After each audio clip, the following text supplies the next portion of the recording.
বিশৃঙ্খলায় ভরে যাবে। কথা বুঝতে পারছেন? সিয়াম হচ্ছে সাধনার মূল তাৎপর্য।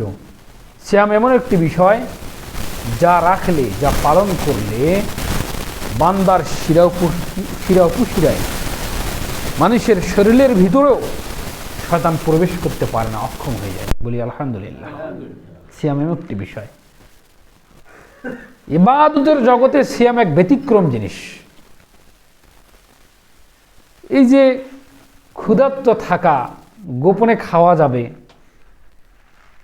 তবু খায় না, মানুষ না দেখলেই হলো, কিন্তু খায় না কেন? এই যে তাকওয়া, যে ভয়, জানে যে কিছু খেলে ইবাদতটা, সিয়ামটা নষ্ট হয়ে যাবে, কিন্তু খাচ্ছে না। তাহলে বোঝা যাচ্ছে আল্লাহর ভয় আছে। গভীর পানিতে প্রবেশ করেছেন, মাথা ডুব দিয়েছেন, কে দেখছেন? কিন্তু অনুভব তো হচ্ছে যে যিনি আমাকে সৃষ্টি করলেন তিনি দেখছেন। এটাই আল্লাহর ভয়। কথা বুঝতে পারছেন? সিয়াম হচ্ছে এটি ফরজ। 2 হিজরি সনে 2রা শাবান মাসের সোমবারে ফরজ করা হয়, যা ছিল হিজরতের 18 মাসের মাথায়, এবং বাইতুল মুকাদ্দাস থেকে বাইতুল্লাহ কাবাগৃহের দিকে কিবলা পরিবর্তনের আদেশ করা হওয়ার 1 মাস পর এই সিয়াম ফরজ করা হয়। ওবায়দুল্লাহ মুবারকপুরি রাহমাতুল্লাহি আলাইহি তিনি উল্লেখ করেছেন মিরআতুল মাফাতিহ শারহুল মিশকাতুল মাসাবিতে, বেনারস, ভারতের উত্তরপ্রদেশে এটা নতুন করে সংস্কার করা হয়। আল্লাহ সুবহানাহু ওয়া তাআলা এই সিয়াম প্রসঙ্গে কি বললেন? মহান আল্লাহ বলেন, ইয়া আইয়ুহাল্লাযীনা আমানু কুতিবা আলাইকুমুস সিয়াম কামা কুতিবা আলাল্লাযীনা মিন ক্বাবলিকুম লাআল্লাকুম তাত্তাকুন। হে বিশ্বাসীগণ, আল্লাহ এইভাবে বলছেন, হে বিশ্বাসীগণ, তোমাদের উপরে সিয়াম ফরজ করা হলো যেমন ফরজ করা হয়েছিল তোমাদের পূর্ববর্তী উপরে, যাতে তোমরা আল্লাহ ভীরুতা, তাকওয়া অর্জন করতে পারো, তাকওয়াশীল হতে পারো। এই কথা আল্লাহ বলছেন সূরা আল বাকারা 283 নম্বর আয়াতে। বিশ্বাসীগণকে ডাক দিয়ে বলছেন তোমাদের উপর সিয়াম কিন্তু ফরজ করা হলো, যারা তোমরা তো অমুসলিমদের উপরে নয়। কার উপরে? বিশ্বাসীদের, মুসলিমদের উপরে। সদাসব আপনি ঘুমাচ্ছেন, আপনার টুপিটা একটু ভালো করে পড়েন। টুপি থাকবে সামনের দিকে, চুল ঢাকা থাকবে, কিন্তু পিছনে চলে গেছে, এই স্টাইলটা ভালো না। এই খোপার মধ্যে অনেক কিছু টুপি পড়ে, এই খোপাটুকুর মধ্যে, এটা হচ্ছে বেধর্মী ইহুদিদের নীতি, এটা খুব সাবধান। আর মুসলিমদের হচ্ছে সামনের পড়বে, সামনের দিকে আসবে।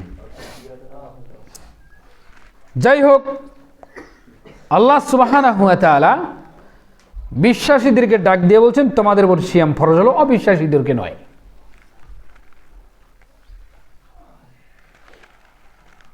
যেমন ফরজ করা হয়েছিল তোমাদের পূর্ববর্তী বংশধরের উপরে, যাতে তোমরা আল্লাহ ভীরুতা বা তাকওয়া অর্জন করতে পারো, এ কথা আল্লাহ বললেন।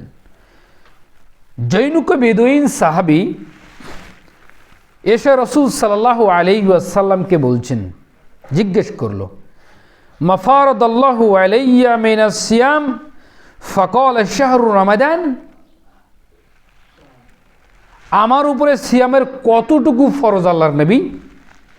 এটা ছিল মুহাম্মদ সাল্লাল্লাহু আলাইহি সাল্লামকে প্রশ্ন বিদুইন সাহাবীর। মা ফারাদাল্লাহু আলাইয়া মিনাস সিয়াম, কতটুকু সিয়াম আমার উপরে ফরজ, এই কথা জিজ্ঞাসা করেছিল বিদুইন সাহাবী। উত্তরে মুহাম্মদ সাল্লাল্লাহু আলাইহি ওয়াসাল্লাম বলছেন, শাহরু রমাদান, রমজান মাসের সিয়াম তোমার উপরে ফরজ। তাহলে আর যে সিয়ামগুলো আছে এগুলো ফরজ নয়। তবে সিয়াম ফরজ হওয়ার দুইটি বিষয়, দুই ধরনের সিয়াম ফরজ হয়। একটা হচ্ছে মানতের সিয়াম, আর একটা হচ্ছে কাফারা, আর একটা রমজানের ফরজ সিয়াম। এই 2 ধরনের সিয়াম ফরজ, এগুলো পূরণ করতে হয়। তো বিদুইন সাহাবী বলছেন, সহিহ বুখারীর 1891 নম্বর হাদিস, বলছেন যে মা ফারাদাল্লাহু আলাইয়া মিনাস সিয়াম, আমার উপরে কতটুকু সিয়াম ফরজ আল্লাহর নবী সাল্লাল্লাহু আলাইহি ওয়াসাল্লাম। তখন মুহাম্মদ সাল্লাল্লাহু আলাইহি সাল্লাম বলছেন যে ফাকালা শাহরু রমাদান, তোমার উপরে সিয়াম ফরজ হচ্ছে রমাদান মাসের সিয়াম ফরজ। এই কথা বলে আল্লাহর নবী সাল্লাল্লাহু আলাইহি সাল্লাম তেনাকে বললেন। বিগত উম্মতগুলির উপরে সিয়াম ফরজ ছিল, তবে কি ধরন, কি আদর্শ, কি ক্যারাকটি ছিল সেটা জানা যায় না। কেবল এতটুকুই জানা যায় যে ওদের যে সিয়াম ফরজ ছিল, তবে সেই সিয়ামের ভিতরে কিন্তু সাহরি খাওয়া ছিল না। পূর্বে, ইসলাম আসার পূর্বে সিয়াম ছিল, তবে ধরন কি রকম ছিল সেটা বোঝা যায় না। এতটুকু বোঝা যায় তাদের উপরে সাহরি খাওয়ার কোনো নিয়ম নীতি ছিল না। আর মুহাম্মদ সাল্লাল্লাহু আলাইহি সাল্লাম এর উপর যখন সিয়াম ফরজ হলো, তারপরে সাহারি খাওয়া বিধান জারি হলো। আর সাহারি খাওয়াতে বারাকাত রয়েছেন, বলে আলহামদুলিল্লাহ। সাহারি খাওয়াতে কি রয়েছেন? বারাকাত রয়েছেন। কেউ ঘুমিয়ে গেছেন, টের পাননি, এমতো অবস্থায় সকাল করেছেন, সিয়াম রেখে দিবেন। ওইটুকু ইবাদতের বারাকা থেকে আপনি সব থেকে মানে মাহারাম হয়েছেন, তাই বলে আপনার খাননি বিধায় সিয়াম হবে না, বিষয়টা এমন নয়। অনেকেই ধারণা করে আমি ফজরে সাহারিতে টেরেই পাইনি, আজকে সিয়ামে নাই। এই ধারণা ভুল। সিয়াম ফরজ, খাওয়া সুন্নাত। খাওয়াটা কি? সুন্নাত, আর সিয়াম ফরজ। সিয়াম হচ্ছে ইসলামের ৫ম নম্বর স্তম্ভ, খুঁটি। সিয়াম হচ্ছে ইসলামের ৫ম নম্বর খুঁটি। রাসূল সাল্লাল্লাহু আলাইহি ওয়াসাল্লাম বলছেন, বুনিয়াল ইসলাম আলা খামসিন শাহাদাতিন আন লা ইলাহা ইল্লাল্লাহ ওয়া আন্না মুহাম্মাদুর রাসূলুল্লাহ ওয়া ইকামুস সালাহ ওয়া ইতিজ যাকাহ ওয়াল হজ্জ ওয়াস সাওমির রমাদান। ৫টি বিষয় এখানে পাওয়া গেল ইসলামের স্তম্ভ। কয়টি? ৫টি বিষয় পাওয়া গেল। ১, আল্লাহ এবং তার রাসূলকে সাক্ষ্য দেয়া। ১ নম্বর আল্লাহকে সাক্ষ্য দেওয়া। ২ নম্বর মুহাম্মদ সাল্লাল্লাহু আলাইহি সাল্লামকে সাক্ষ্য দেওয়া। আল্লাহ এবং রাসূল একটাই, সাক্ষ্য দেওয়া। ২, সালাত কায়েম করা। ৩, যাকাত আদায় করা। ৪, বাইতুল্লাহ হজ করা। ৫, আস-সাওমু রমাদান, রমাদান মাসে সিয়াম পালন করা। ৩টি বিষয় প্রত্যেকটা বিশ্বাসীর উপরে, ৩টি বিষয় প্রত্যেকটা বিশ্বাসীর উপরে অবধারিত ফরজ। ৫টির উপর ঈমান আনা ফরজ, ৩টি মানার ব্যাপারে প্রত্যেকটা মুসলিমের উপরে ফরজ। আর ২টি তাহলে কি? ২টি ধনাঢ্য ব্যক্তিদের জন্য। তার একটা হচ্ছে ওয়াইতি যাকা, আল হজ। অর্থ থাকলে হজ যেতে হবে, অর্থ থাকলে হিসাব করে যাকাত প্রদান করতে হবে। আর ৩টি বিষয়ে সাক্ষ্য প্রদান, মুহাম্মদ সাল্লাল্লাহু আলাইহি সাল্লামকে মেনে নেয়া এবং সালাত আদায় করা এবং সিয়াম পালন করা। এটা হচ্ছে প্রত্যেকটা মুসলিমের উপরে অবধারিত ফরজ।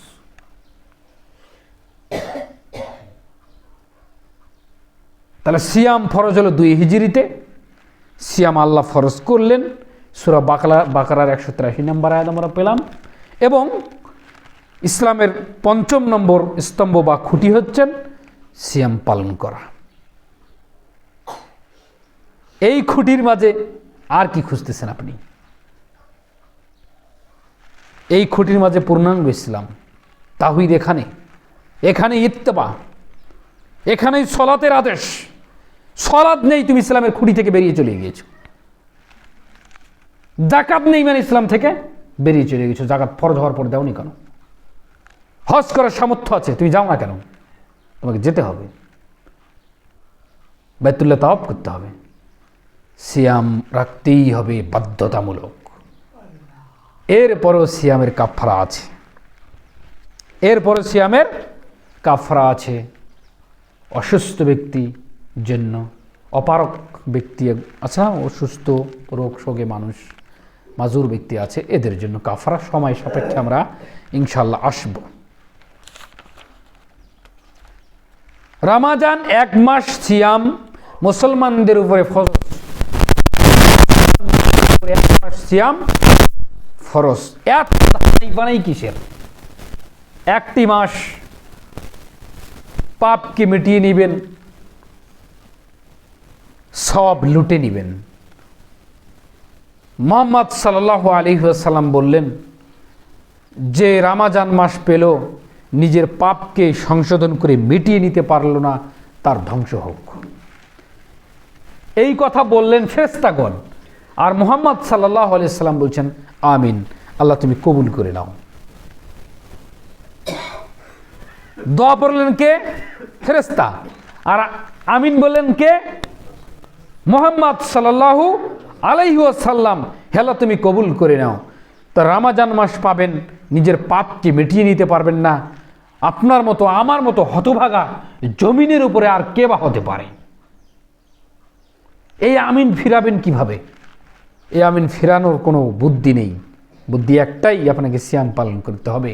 বুদ্ধি একটাই, অসুস্থ হলে আপনাকে সমপরিমাণ শরিয়া ভিত্তিক যতটুকু আদেশ করা হয়েছে অতটুকু আপনি মানুষকে খাদ্যদ্রব্য দিয়ে 30 দিন খাদ্যদ্রব্য দিবেন কাফারা স্বরূপ। কথা বুঝতে পারছেন? আসবে সময় সাপেক্ষে। 1 মাস সিয়াম মুসলমানদের উপরে ফরজ। কোন মুসলমান রমজানের ফরজিয়াতকে যদি অস্বীকার করে, উম্মতের ঐক্যমতে সে কাফের হয়ে যাবে।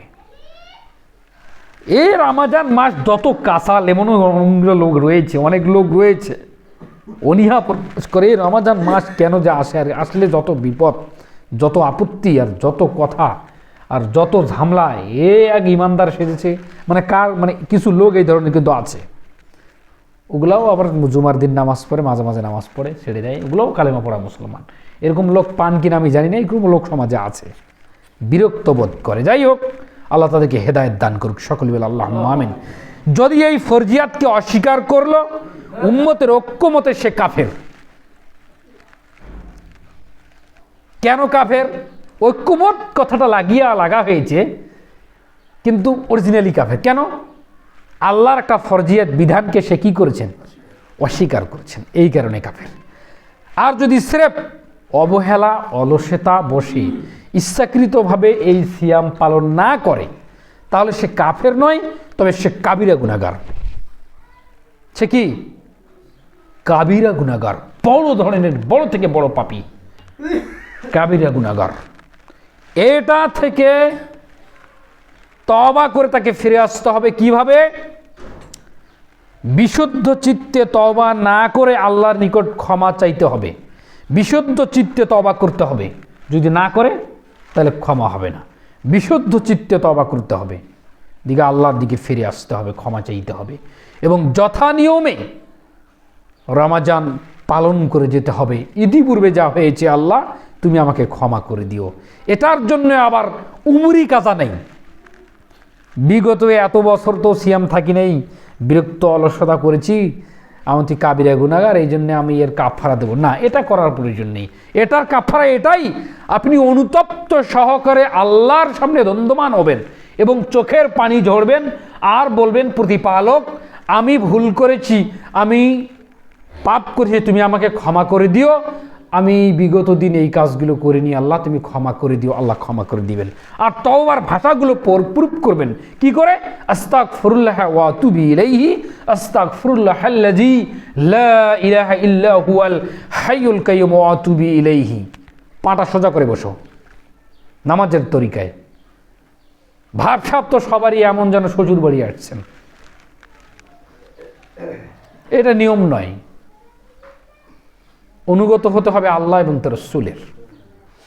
সিয়াম বিশাল বড় ইবাদত, তবু অসুস্থ থাকলে তাকে দিতে হবে না, কাফারা দিতে হবে। আপনি অসুস্থ, আপনি এখানে এক কোনায় শুয়ে পড়েন, খুতবা শোনেন, কোনো আপত্তি নেই, বিপত্তি নেই। সুস্থ মানুষ, সুডম শরীর, আর বসে আছেন, মনে হয় যে কি ভাব দেখাচ্ছেন। এটাও এক ধরনের অহংকার। এটা করিয়েন না। আল্লাহ সন্তুষ্টির জন্য প্রতিটা কর্ম করেন। আমি প্রায় এই কথাটা বলি, আপনার জীবনের প্রতিটা কর্ম হবে আল্লাহর সন্তুষ্টির জন্য। স্ত্রীর মুখে আপনি নিজের হাত দিয়ে ভাত তুলে দিবেন, এটা হবে কার জন্য? আল্লাহর সন্তুষ্টির জন্য। তখন দুইজনেরই মাঝে একটা প্রেমময় সম্পর্ক জন্ম হবে, এটাও আল্লাহর সন্তুষ্টির জন্য। কেন? এটা মুহাম্মদ সাল্লাল্লাহু আলাইহি সাল্লাম করেছেন, বলে সুবহানাল্লাহ।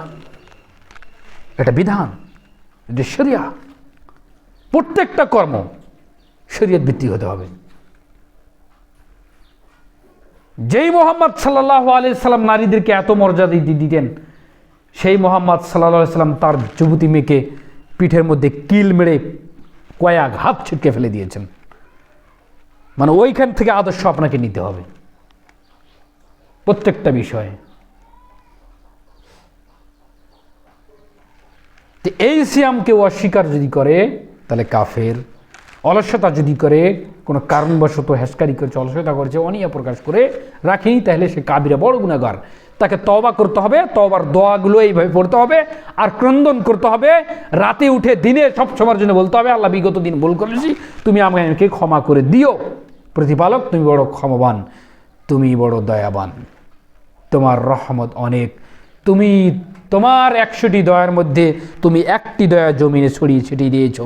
এতটুকু দয়া দিয়ে তুমি একের প্রতি অন্যের এত মায়ার জন্ম দিয়েছো। প্রতিপালক, তোমার অনেক দয়া, এই দয়া দিয়ে তুমি আমার পাপটাকে ক্ষমা করে দিও।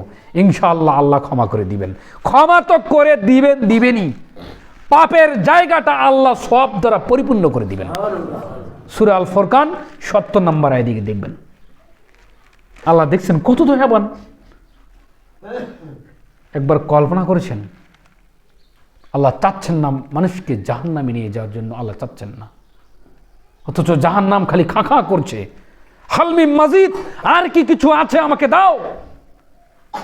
এটা জাহান্নামের চাওয়া। এখান থেকে বাঁচতে হবে। বাঁচার কথা বলতে বলতে মুহাম্মদ সাল্লাল্লাহু আলাইহি ওয়াসাল্লাম বলছেন, এক টুকরো খেজুরের যদি ছাদ হয়, টুকরো হয়, এটা দান করে হলো তুমি নিজেকে জাহান্নামের আগুন থেকে বাঁচাও। এই কথা বলছেন মুহাম্মদ সাল্লাল্লাহু আলাইহি সাল্লাম। কেন বললেন? জাহান্নাম বড় বিভীষিকাময় অবস্থা। হাদিসটি যদিও জয়ীফ সনদে অনেকে প্রমাণ করেছেন, আবার অর্থগত দিক দিয়ে, ভয়ানকের দিক দিয়ে অনেকে হাদিসটি বিবরণ দেন। এই জন্য বলছি, জাহান্নামের স্তরের ভিতরে একটা স্তরের নাম হচ্ছেন জুব্বুন হুজুন। জাহান্নামের স্তর যতগুলো আছে, এই জাহান্নামের স্তরের ভিতরে একটা স্তরের নাম হচ্ছেন জুব্বুন হুজুন।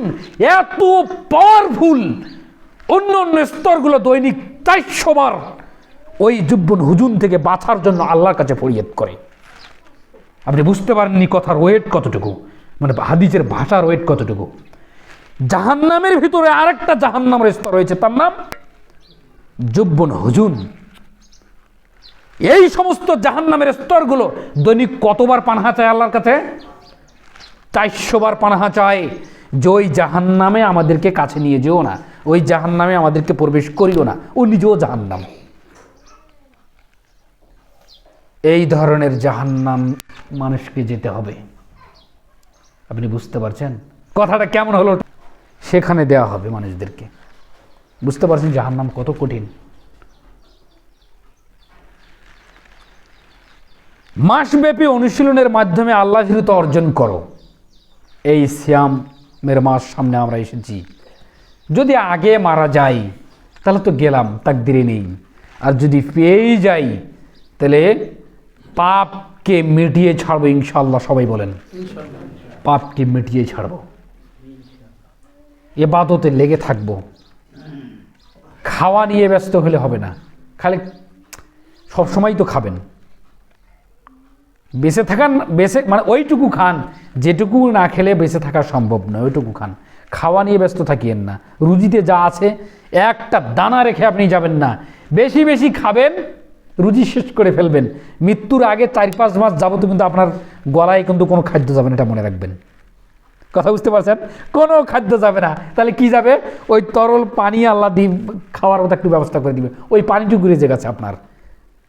মুহাম্মদ সাল্লাল্লাহু আলাইহি ওয়াসাল্লাম খেতেন 1 ভাগ খাদ্য খেতেন, 1 ভাগ পানি খেতেন, 1 ভাগ ফাঁকা রাখতেন। 3 অপশন।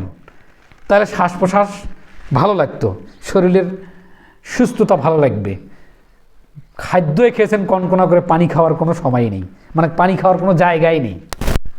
তো শেষ জীবনে 4-5 মাস যাবত বিছানা বালিশ সামান হয়ে আছেন, কোনো দানাদার খাদ্য পেটে যায় না। কি যায় বলেন তো? শুধু পানি, তরল পদার্থ। তার মানে রুজি শেষ করে ফেলেছেন, আর হায়াত এখনো বাকি আছে। মানুষ হায়াত এবং রুজি সমান্তরালভাবে আল্লাহ পাঠিয়েছেন। আপনি যেভাবে চলবেন ওইভাবে আল্লাহ আপনাকে চালাবে, মনে রাখবেন। আপনি 50 বছর বাঁচবেন, 50 বছরের খাদ্য সামগ্রী আপনার সঙ্গে পাঠিয়ে দেওয়া হয়েছে। এখন আপনি দিন যায় রাত যায়, কষ্ট খেয়ে না খেয়ে চলে যায়, কিন্তু এক সময় দেখবেন যে সুখ আসছে, অথবা এক সময় দেখবেন যে আপনি খুব খাচ্ছেন 40-এর পরে। এতদিন খাননি, কিন্তু ওটা পুরো না করা পর্যন্ত আপনার মৃত্যু হবে না, মৃত্যুর আগ পর্যন্ত আপনি খেয়েছেন, অথবা খেতে খেতে মারা গিয়েছেন। তার মানে আপনার হায়াত বাকি ছিল, কিন্তু রুজি বাকি ছিল, কিন্তু হায়াত শেষ হয়ে যাচ্ছে। এই কারণে আপনাকে আল্লাহ বেশি বেশি খাওয়াচ্ছে। এমনও কতগুলো মানুষ আছে দেখবেন আমাদের সমাজে, দেখি আমরা মৃত্যুর পূর্বে এখনই ছেলে মেয়ে খাওয়ালো, বলছে আমাকে ক্ষুধা লেগেছে, খাওয়ান না কেন, অথচ দিচ্ছে, খাচ্ছে, কোনো সমস্যা হচ্ছে না। তার মানে পিছনে শ্রেণী খাননি তত, তার রুজি বাকি আছে, এখনো রুজি শেষ করবে, তারপরে একটা দানা না ছেড়ে যাবে না সে। আর আগেই খেয়েছেন মানে পরে পানি খেয়ে থাকতে হবে। আর যদি মধ্যপন্থা অবলম্বন করেন, আল্লাহ বলছেন মধ্যপন্থা অবলম্বন করতে, মুহাম্মদ সাল্লাল্লাহু আলাইহি সাল্লাম বলছেন মধ্যপন্থা অবলম্বন করতে, তাহলে খাওয়া হায়াত সব সমান্তরাল চলে যাবে। বলে আলহামদুলিল্লাহ, হোক যেটাই হোক না কেন হবে। এই জন্য আল্লাহ ভীরুতা অর্জন করতে হবে। অত্যাধিক উন্নতি ও মানসিক তৃপ্তি লাভ করা, বৈশ্বিক জীবনে পরিশুদ্ধতা অর্জন করাই হচ্ছে রমাজান মাসের মূল ফর্মুলা। এটা মনে রাখবেন। উপকারিতা কি? এ রমাজান মাস আসলে শুধুই কি আল্লাহ ভীতি অর্জন? হ্যাঁ, এটাই মূল বিষয়, কিন্তু এর উপকারিতা তো আছে। এ রমাজান মাসের উপকারিতা আছে। আব্দুর রহমান বিন নাসের আস-সাদি রাহমাতুল্লাহি আলাইহি তার স্বীয় তাফসিরে উল্লেখ করেছেন, কি জানেন? সিয়াম হলো তাকওয়া অর্জনের সবচেয়ে বড় মাধ্যম। কেননা এর মাধ্যম রয়েছে আল্লাহর আদেশ ও নিষেধ সমূহের পালন। আদেশ নিষেধ মানি এটার মূল মাধ্যম। সিয়াম আল্লাহর নৈকট্য হাসিলের উদ্দেশ্য খানাপিনা, যৌন সঙ্গম সহ অন্যান্য নিষিদ্ধ বস্তুসমূহ থেকে নিজেকে বিরত রাখে, সব কাছ থেকে বিরত রাখি। এটা শুধু আল্লাহর ভয়, না হলে সিয়ামটা নষ্ট হয়ে যাবে, এটা নষ্ট করতে চাচ্ছি না। এটাই তাকওয়া। সিয়াম মানবদেহের শয়তানের যাতায়াত সংকীর্ণ করে দেয়। এটি তার দেহকে দুর্বল করে দেয়, অহংকার নিঃশেষ করে ফেলে। জয়ে যত বেশি শক্তিশালী, ইতিপূর্বে যারা গেয়েছেন, বিশাল বিশাল সুডম দেহার দানব যারা গিয়েছেন, তারা খুব অহংকারে আচ্ছামুতেরা এমনিতেই অহংকারী হয়ে ওঠেনি ওরা। ওদের যেমন বডি ফিটনেস, যেমন উচ্চতা, যেমন অর্থ করি ছিল, তেমনি ছাড়া তারা দুনিয়াতে দাম্ভিকতা দেখেছে। এই জন্য আল্লাহ তাদেরকে বিলীন করে দিয়েছেন। এটা হবে না, নিস্তেজ হতে হবে, দুর্বল করে ফেলে, ফলে তার পাপ কমে যায়। আর সিয়াম বেশি বেশি আল্লাহর আনুগত্যশীল কাজ করেই নেয়। ধনীরা ক্ষুধার্তর অবস্থানটা বোঝে, যারা ধনী তারা বোঝে যে ক্ষুধার্তর অভাবটা কি। গরিবেরা যে দিনে দুপুরে সময়ে অসময়ে না খেয়ে থাকে, এটা তাদের অনুভব হয় কিছুটা হলেও। এই জন্য তারা দান করার জন্য হাত বাড়িয়ে দেয়। কথা বুঝতে পারছেন? ক্ষুধার স্বাদ আস্বাদন গ্রহণ করে, তাদের অভাবগ্রস্ত নিঃস্বদের প্রতি সহনশীল হয় কিছুটা হলো। এগুলি তাকওয়ার স্বভাব সমূহের অন্তর্ভুক্ত। সেই সাথে স্বাস্থ্যগত উন্নতি ও স্থির লাভ হয়, যা মুমিনকে তারা বলা হয়েছে, মুমিনকে আল্লাহর ইবাদত ও নৈকট্যশীল কর্মসমূহ যোগ্য উদ্যমী রাখে। ফলে সে কিয়ামতের দিন উৎফুল্ল চেহারা। এইরকম এর সিয়াম এমন এক জিনিস, এই সমস্ত উপকারিতা লাভ করার পর এমনভাবে আল্লাহ তাআলা কিয়ামত